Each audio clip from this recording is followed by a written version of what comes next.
Pak. Ini pertanyaan pribadi dari saya nih, Pak. Bapak tahu nggak kepanjangan dari YouTube? Apa, Ca? YouTube Be Mine. Oh my God. Melihat kita bertaburan bunga-bunga, kupu-kupu saling.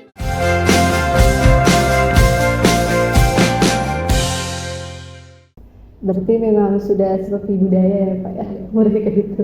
Oke, pertanyaan selanjutnya, Ca. Kak Nes tahu nggak sih? Belakangan ini kan lagi viral tuh kasus 271 triliun. Memang benar tuh. Saya juga nonton. Nonton dong. Yang cantik itu. Oh, yang tinggi yang putih itu ya? Suaminya? Oh, Yang ditanya di Disneyland. Oh, yang sangat mewah itu berarti ya? Nah, jadi pertanyaan kali ini tuh Pak, menurut Bapak, apa solusi yang tepat untuk penegakan hukum terhadap koruptor? Oke, Ya, itu. masalah koruptor ya, korupsi. Oke, jadi bicara masalah korupsi ini sebetulnya isu lama, tapi selalu menarik untuk dikaji. Iya benar sih, Pak. Karena tindak pidana korupsi di Indonesia ini termasuk tindak pidana yang belum bisa diselesaikan. Jadi di Indonesia ini kita punya ada tiga yang namanya extraordinary crime, kejahatan luar biasa. Apa itu? Pertama korupsi, Iya benar. kedua narkotika, ketiga terorisme. Ini adalah tindak pidana luar biasa nih. Artinya kalau ada tindak pidana luar biasa ada yang biasa. Nah, tiga ini masuk luar biasa. Kenapa dia masuk luar biasa? Karena memang kejahatan itu sangat berdampak masif, dampaknya sangat buruk. Jadi korupsi itu sangat merusak dampaknya, merusak tatanan pemerintahan, tatanan masyarakat. Dari segi namanya korupsi, dari kata koruptornya rusak. Iya benar, Pak. Nah, bagaimana solusi masalah korupsi? Iya benar. Menurut saya pertama, pemerintah harus merevisi undang-undang tipikor, Iya. tindak pidana korupsi. Pemerintah harus membuat regulasi yang tegas. Pertama dengan memasukkan ketentuan tentang perampasan aset, dan yang ketiga, yang kedua adalah pemiskinan terhadap koruptor ini. Karena gini, orang korupsi kan orang yang tamak, orang yang rakus, maka dia korupsi. Orang yang tamak dan rakus paling takut apa? Takut miskin. Iya benar, Pak. Nah, maka pemerintah harus membuat regulasi di Undang-Undang Tipikor terbaru itu bagaimana ketentuan untuk perampasan aset dan pemiskinan terhadap koruptor itu. Asetnya disita semua, sehingga miskin kan jadinya. Iya, Pak. Nah, dengan miskin itu dia akan jerah itu. Iya benar. Akan jerah itu. Nah, kalau sekarang kan masih belum seperti itu, masih agak lemah. Belum ada kesadaran. Iya, sehingga efek jerahnya pun kurang. Benar. Makanya harus mau tuh berani DPR dan pemerintah membuat undang-undang atau merevisi undang-undang anti korupsi itu dengan merevisi ketentuan atau menambah ketentuan perampasan aset dan pemiskinan terhadap koruptor. Dia dirampas semua hartanya. Supaya dia miskin, dan dia akan takut miskin itu, karena orang tamak akan takut miskin. Iya benar, Pak. Nah, itu kalau itu dilakukan, itu kayak represif ya. Kalau itu dilakukan itu akan minimal mengurangi lah ya, orang akan berpikir 2-3 kali untuk korupsi karena hukumannya sangat berat gitu kan. Itu untuk represifnya. Tapi untuk preventifnya, untuk pencegahannya ya tentu pemerintah harus memikirkan solusi jangka panjang gitu kan. Kalau tadi kan jangka pendek tuh, Iya benar. memangkas saja tadi kan. Nah, untuk preventif atau pencegahannya, pemerintah harus memikirkan solusi jangka panjang kepada siapa? Kepada generasi muda. Jadi karena gini, generasi kan akan berganti. Iya, benar. Orang-orang yang duduk di pemerintahan hari ini itu kan akan berganti dengan orang-orang baru. Siapa pengganti? Ya kita anda ini sebagai generasi muda, generasi penerus kan, yang akan menjalankan negara ini, menggantikan generasi yang sebelumnya. Nah, maksudnya generasi ini harus betul-betul diberikan ya semacam pendidikan, pemahaman anti korupsi yang betul-betul baik gitu. Apakah upaya itu tidak ada? Ada. Iya benar. Pendidikan anti korupsi itu ada, gitu kan? Kita aja di kampusnya ada juga kan? Saya disuruh bilang aja itu juga kan? Iya benar. Di sekolah pun ada juga. Gitu kan? Bahkan hari ini pendidikan anti korupsi itu bisa disisipkan ke mata kuliah lain bahkan. Gitu. Nah, Jadi supaya itu juga disinggung gitu kan, masalah bagaimana memberikan pemahaman bahwa korupsi itu salah, buruk dan sebagainya. Gitu. Pendidikan moral, maka pendidikan Pancasila itu sebenarnya bagus, konsepnya bagus itu supaya menumbuhkan ini rasa nasionalisme bagi diri generasi muda itu. Nasionalisme itu kan rasa cinta tanah air. Iya, benar. Supaya kalau dia sudah punya rasa cinta tanah air, ya dia akan menjaga kan negara ini. Kan logika kan gitu, kalau kita mencintai seseorang kita akan menjaga. Gitu, Iya, kan? benar-benar. Nah kalau generasi muda mencintai negaranya, dia akan menjaga negara tidak merusak dengan korupsi. Iya, benar. Kan gitu. Nah ini juga perlu pendidikan agama, gitu kan? Karena salah satu penyebab orang korupsi juga keimanannya yang lemah, gitu kan? Dia melihat ada peluang korupsi, ya sikat aja karena merasa gak ada yang tahu, gitu kan? Padahal kalau dia agamanya bagus kan dia akan berpikir kan Tuhan melihat, gitu kan? Iya, benar. Nah, kan gitu. Nah jadi artinya untuk menyelesaikan itu ya tidak cukup dengan satu cara, gitu kan? Ya supaya sifatnya represif tadi dengan terkait undang-undang, preventifnya dengan ini pendidikan karakter Iya, benar. dan plus juga perbaikan terhadap aparat penegak hukumnya. Benar. Karena gini, aturan itu tidak akan berjalan kalau tidak dijalankan. Iya, benar. Siapa yang menjalankan? Aparat. Iya. Gitu. Nah, kalau aparatnya bagus, moralnya bagus, kemampuannya bagus, kan aturannya akan dijalankan dengan baik. Tapi kalau tidak, itu tadi yang contoh jadi penyimpangan tadi Iya, kan. benar sekali. Nah, maka pemerintah juga harus memikirkan bagaimana rekrutmen aparat penegak hukumnya juga harus baik. Kepolisian rekrutmennya harus benar.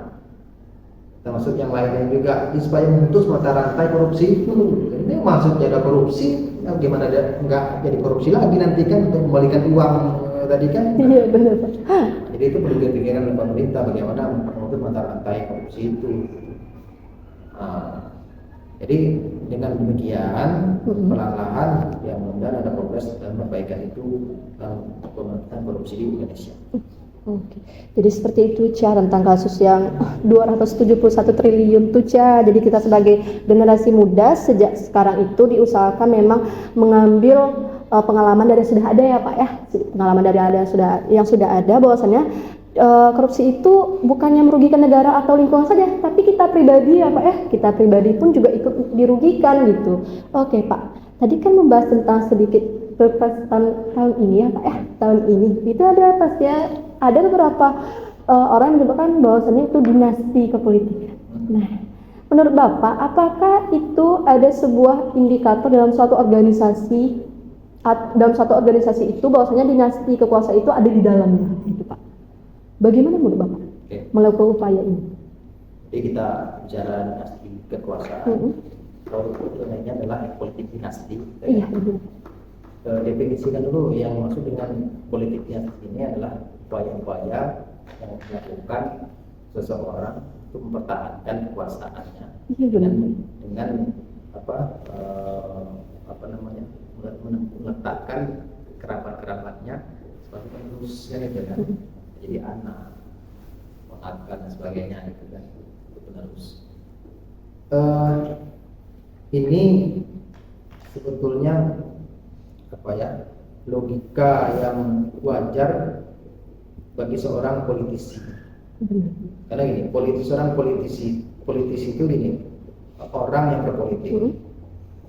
Sementara tujuan politik itu apa? Tujuan politik itu adalah untuk merebut dan mempertahankan kekuasaan.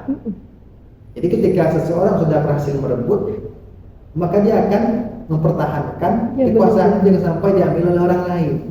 Nah, maka terkait dengan kontestasi politik negara kita Pilpres, Pak Jokowi itu sudah berhasil merebut kekuasaan 2014 sampai hari ini kan. Maka logika politiknya dia akan berusaha mempertahankan kekuasaan itu jangan sampai lepas. Dengan cara apa? Tadi kan istilahnya politik dinasti tadi kan. Nah, apa indikator dalam suatu rezim itu ada politik dinasti? Yang pertama adanya penempatan orang-orang yang masih menjadi kerabat keluarga dari seorang penguasa untuk menempati posisi-posisi strategis. Anak, menantu, ponakan dan sebagainya gitu kan, mungkin menjadi gubernur, menjadi Wali kota ya Pak ya. bupati, gitu kan, ya jadi menteri atau jadi apa, nah itu udah indikator tuh. Jadi wakil presiden juga bisa gitu kan. Nah, apa kedua adalah digunakannya segala macam sumber daya yang dimiliki oleh organisasi itu untuk melanggengkan kekuasaan itu.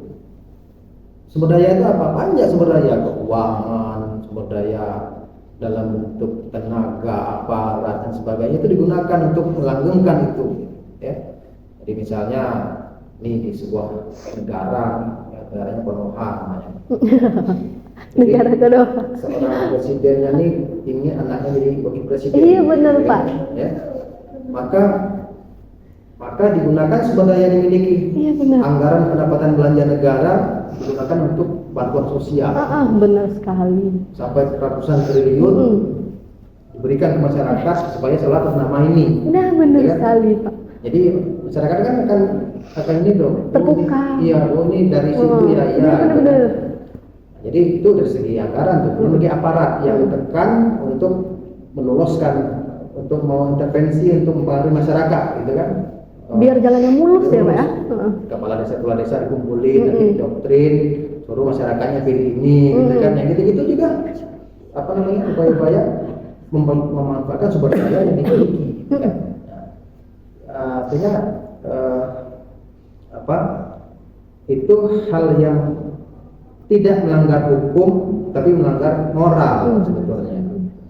Ya kalau bagi saya pribadi, ya kalau memang kapasitasnya ada mungkin tidak apa-apa. Ini kadang-kadang ada bisa dipaksakan. Iya benar.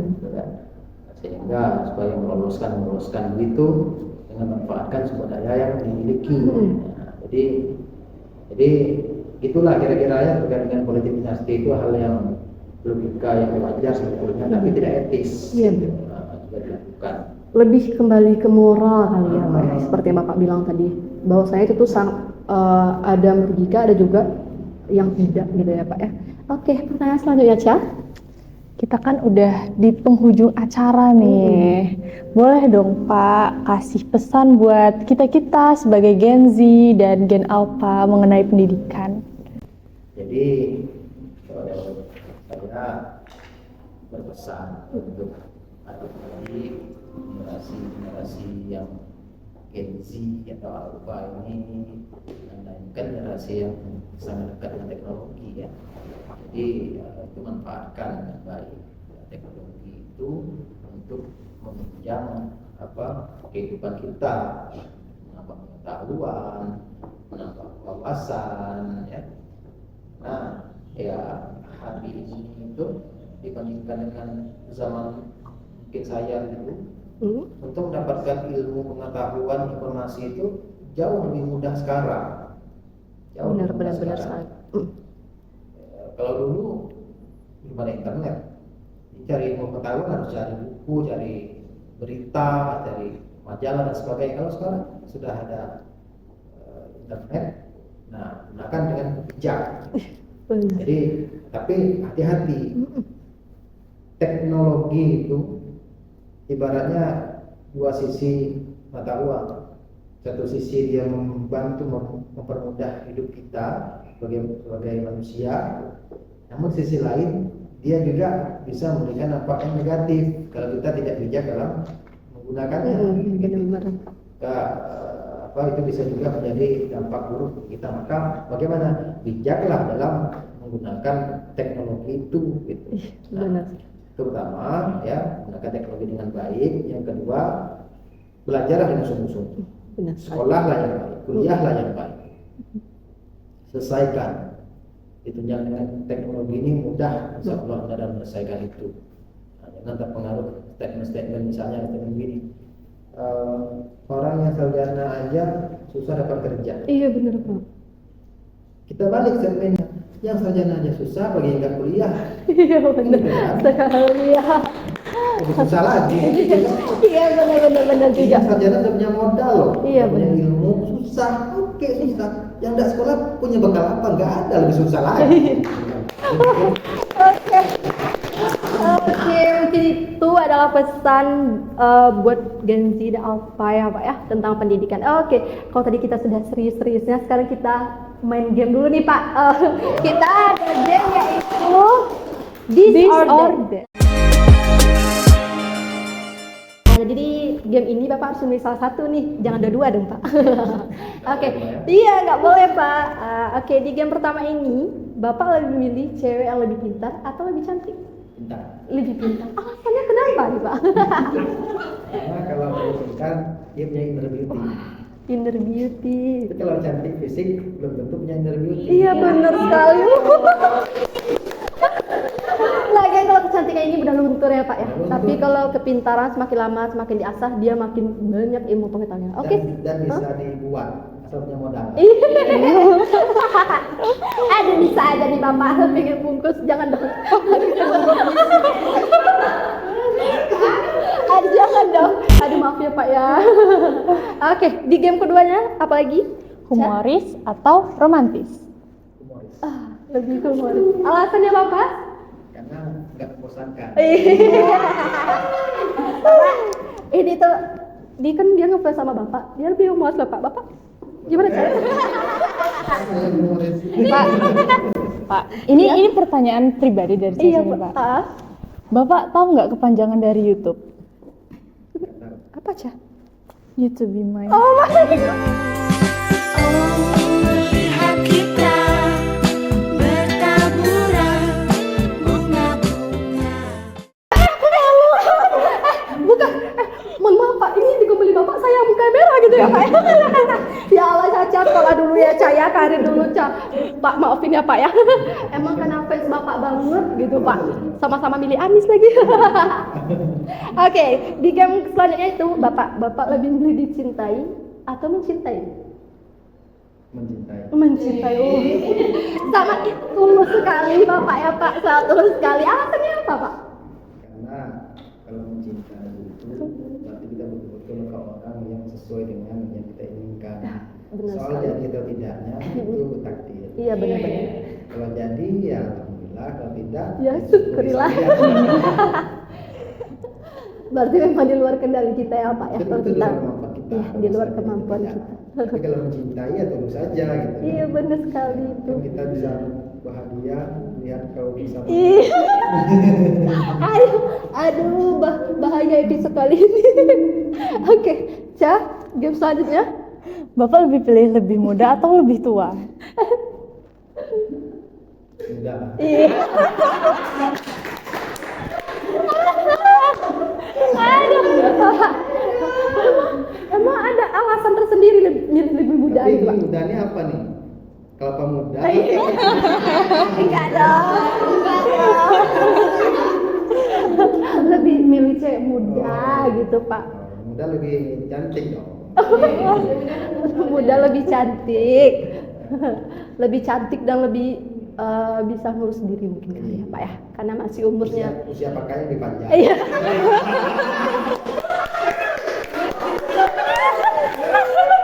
Sama dengan beli mobil, kalau mobilnya baru kan bisa 10 tahun. Iya, benar. Bisa. Aduh, episode kali ini bisa ulang lagi 2 kali nggak ya? Aduh ya, logis juga sih memang bener ya Pak ya. Panjang makanya. Iya. Oke, Cak, yang terakhir Cak. Duh, lama-lama nggak bisa ngerti. Tinggi atau pendek? Iya Pak. Gitu. Lebih tinggi. Alasannya? Ini orang kan? Iya benar. Kalau pasangan kita tinggi, ya itu kan juga akan mengaruhi keturunan. Ya, keturunan juga akan ikut gen tinggi juga, kan? Dan tinggi badan itu sangat membantu dalam kehidupan kita. Oke. Minimal ngambil benda terus lemari. Oke, itu game terakhir ya Pak ya. Saya ucapkan saya sebagai host dan Caca juga saya ucapkan terima kasih sekali kepada Bapak yang sudah memberikan dan mengimplementasikan ilmu yang selama ini Bapak dapatkan gitu ya Pak ya. Terima kasih juga sudah menyempatkan diri untuk hadir di podcast ini gitu ya Pak ya. Nanti podcast kita ini bakal viral gitu Pak. Terima kasih sudah banyak mengedukasi kepada rekan-rekan yang menonton, kepada saya terutama saya sangat terkagum bahwasanya ilmu yang Bapak berikan itu bahwasannya memang banyak sekali dampak untuk saya pribadi yang merupakan Gen Z karena baru muda gitu Pak. Karena saya berusia muda. Oke, terima kasih kepada Bapak. Saya ucapkan terima kasih kepada Caca sebagai kalau saya. Terima kasih. Oke, jangan lupa saksikan di episode kita selanjutnya. Bye bye.